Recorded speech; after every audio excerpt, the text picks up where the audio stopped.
नमस्कार मित्रों, स्वागत है आप सभी लोगों का हमारे YouTube चैनल अम्बा संस्कृत शिक्षा पर। और मैं आप लोगों के सामने उपस्थित हूँ आमर्श भारद्वाज। दोस्तों, पिछले वीडियो में मैंने आप लोगों को संधियों के बारे में बताया था। तो हमारी संधियों की दो ट्रिक पूरी हो चुकी हैं, एक तो अच संधि और हमारी दूसरी हल संधि जो व्यंजन संधि के नाम से थी।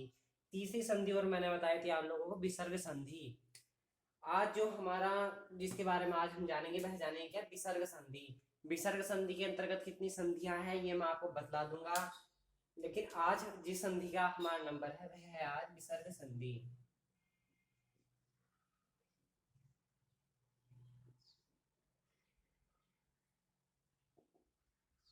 आज हम विसर्ग संधि के बारे में जानेंगे। तो देखते हैं विसर्ग संधि का क्या सूत्र है।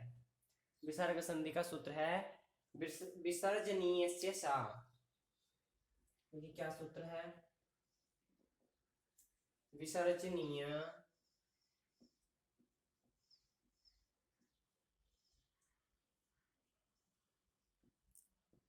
यस्य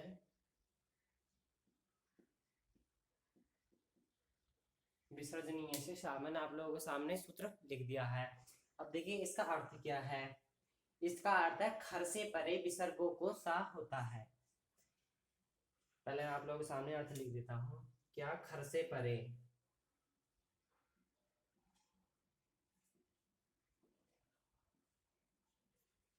खर से परे विसर्ग को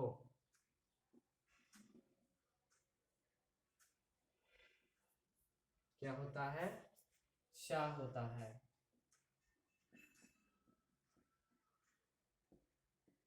ये बात आप लोगों के सामने क्लियर हुई क्या? खर परे विसर्ग को सा होता है। अब हम इसका अर्थ जब किसी चीज पर घटाएंगे, देखिए कैसा घटाएंगे। देखिए एक बात आप लोग समझ लीजिए, खर से पर, तो खर क्या होगा हमारा? पर में। पर और पूर्व दो चीजें बताई थी, तो ये हो गया हमारा खर। खर से परे, ठीक है ना। अगर खर से पर में, देखिए इधर खर, ये इधर आएगा खर। खर से पर में क्या हो? अगर सा हो तो क्या हो जाएगा? उसको विसर्ग हो जाएगा। खर से परे विसर्गों को सा होता है। हाँ, अगर विसर्ग है तो विसर्ग के स्थान पर सा जुड़ेगा। देखिए किस तरह से, अब मैं आप लोगों को बतला देता हूँ। पहला हम देखेंगे कि हमारा खर क्या है। पहले हम जानेंगे खर के बारे में कि खर क्या है। खर हमारा प्रत्याहार है। कौन सा प्रत्याहार? खर। कौन से कहां से कहां तक है? खापा चटत के खा से लेकर के सस्तर के सा तक। तो उसके अंतर्गत कितने वर्ण आए हैं देखिए। अब आप लोग देखिए, खा, पा, छा, ठा, था, चा, टा, ता, ठीक है ना। का, पा, शा और शा, शा। ये आ गए हैं हमारे किसके अंतर्गत? खर प्रत्याहार के अंतर्गत हमारे इतने वर्ण आते हैं। तो अब क्या सिंपल सी बात हो गई, अगर खर इनमें से कोई सा भी वर्ण है, ठीक है ना, और उससे पर में क्या है, ठीक है ना, खर से परे अगर विसर्ग है, खर से पर में अगर हम लोगों को विसर्ग मिलेंगे, इनमें से कोई सा भी अगर वर्ण है और उसके बाद में विसर्ग है, तो उसको क्या हो जाएगा? विसर्गों के स्थान पर सा हो जाएगा सूत्र के द्वारा। अब एक चीज और समझ लीजिए आप लोग।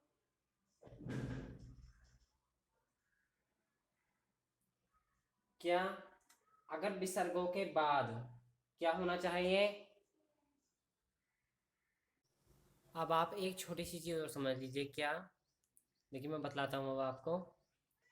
अगर विसर्गों के बाद, विसर्गों के बाद मैं आप लोगों को एक चीज नोट करवा देता हूँ। देखिए,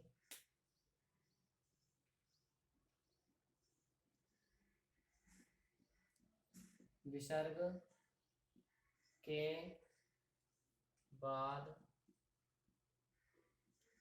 वर्ग के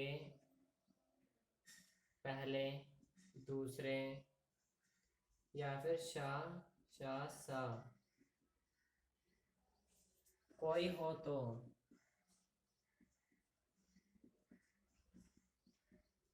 कोई हो तो क्या होगा, विसर्गों को सा हो जाता है।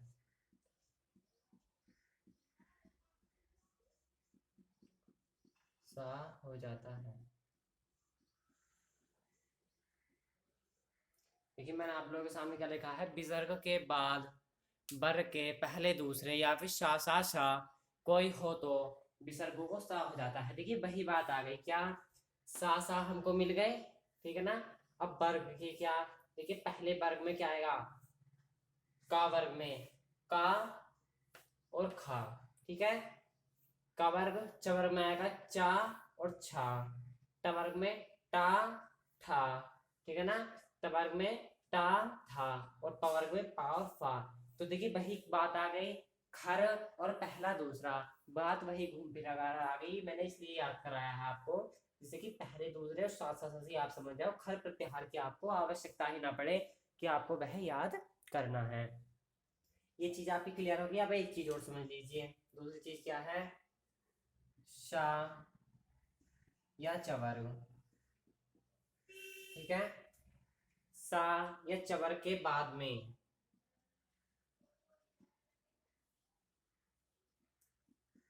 हो तो क्या हो जाएगा, शा को शा हो जाता है। देखिए अब आप लोग इस चीज को भी समझ लीजिए, क्या सा या सा बाद में हो तो, ठीक है ना। सा हो या फिर चवर्ग हो, सा या फिर चवर्ग का कोई भी वर्ण इधर की तरफ है तो इधर वाला जो सा है उसको विसर्ग, तो विसर्गों को सा तो होगा ही, लेकिन उस वाले सा को क्या हो जाएगा, ये वाला सा भी बड़ा वाला सा हो जाएगा। अब हम सिद्ध, आप इसका स्क्रीनशॉट ले सकते हैं या लिख सकते हैं। अब मैं आप लोगों को सिद्धियां कराऊंगा जो हमारे उदाहरण है।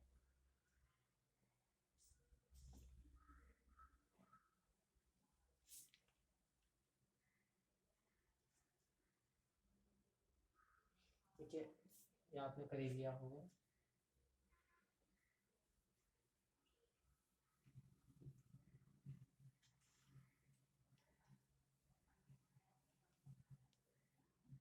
देखिए उदाहरण क्या है, पहला हमारा उदाहरण है,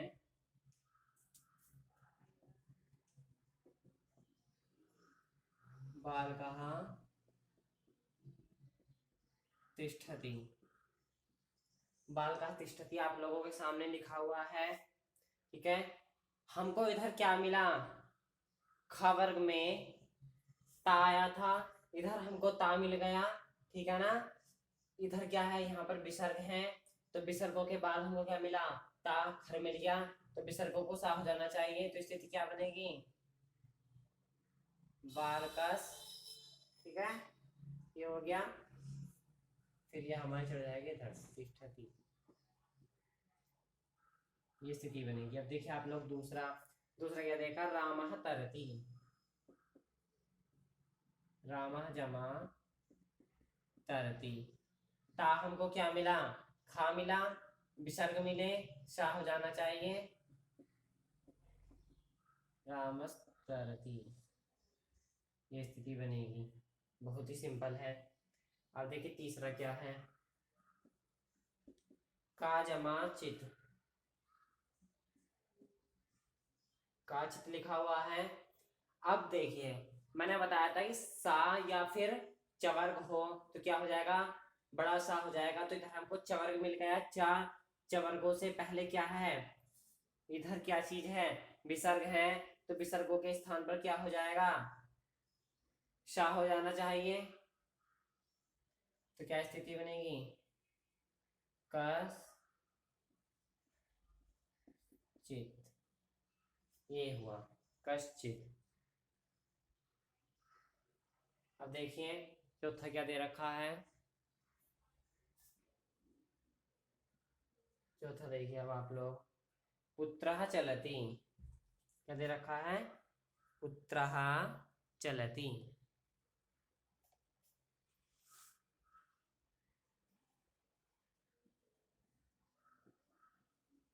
पुत्रः जमा चलति। इधर हमको चवर्ग मिला, इधर विसर्ग मिले, तो क्या बताया था मैंने, बड़ा शाह होगा, तो स्थिति क्या बनेगी, चलती। यह स्थिति बन गई। अब देखिए पांचवा क्या दे रखा है, हरी चा, हरी जमा चा। समझ ही गए होंगे आप लोग। इधर क्या है हमारा, चवर्ग है, इधर विसर्ग है, तो क्या स्थिति बननी है, हरिश्च। और छठा देखिए क्या दे रखा, रामा शेते, रामा जमा शेते। क्या है, इधर वैसा वाला शा दे रखा है, तो विसर्गों को शा हो जाना चाहिए, तो रामश्येते। बताया था ना मैंने, अगर क्या हो, बड़ा सा हो या फिर चवर्ग हो, तो क्या हो जाएगा, बड़ा ही सा हो जाएगा विसर्गों के स्थान पर। तो ये क्या है, बड़ा सा है हमारा। तो क्या बताया था मैंने, इस तरह का सा होगा, या फिर बताया था ना इसी तरह का सा होगा, यानी कि हलंत, जो सिर्फ आधा है, वह सा बताया था, वह सा होगा। तो यहाँ पर वह सा हो चुका है, तो क्या स्थिति बन गई, रामश्चेते। अब देखिए सातवां क्या दे रखा है इसमें, पुरुषः तत्र,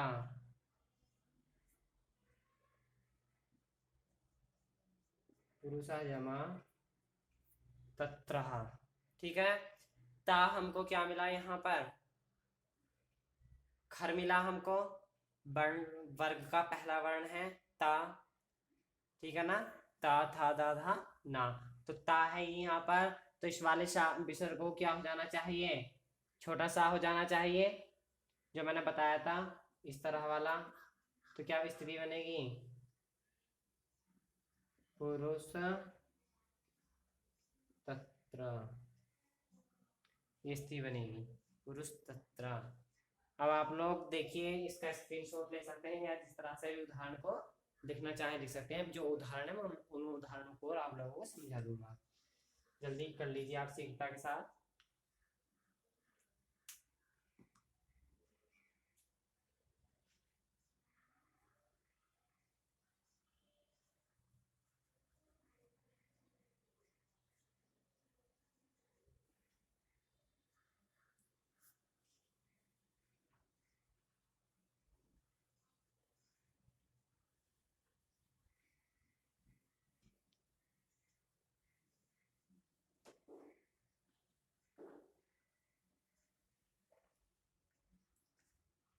अब देखिए 7 हो गए थे, अब आपके देखिए आठवां, आठवां क्या दे रखा है, आठवां दे रखा है देवदत्ता च,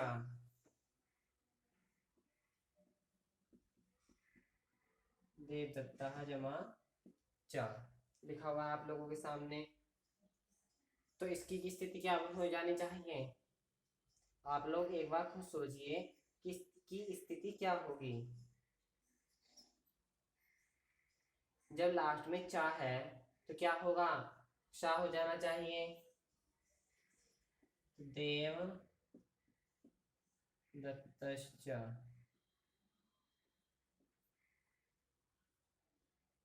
अब देखिए नवा क्या है, पराय पयः,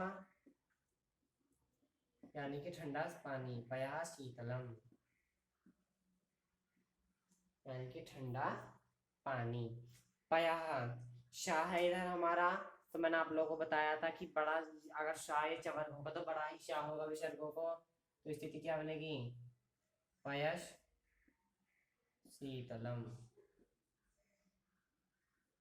अब देखिए 10वां क्या दे रखा है, श्रीधर षष्ठ, श्री धरा जमा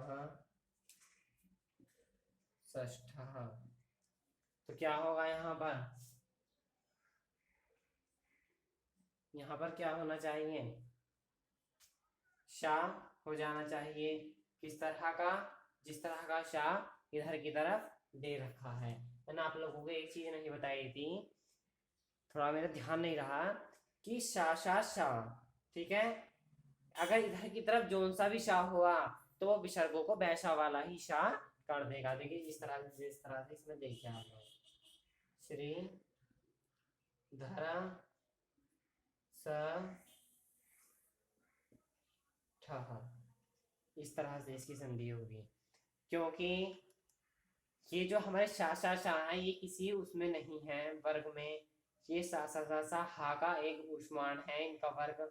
ये वर्गीय व्यंजन नहीं है, ये अवर्गीय है।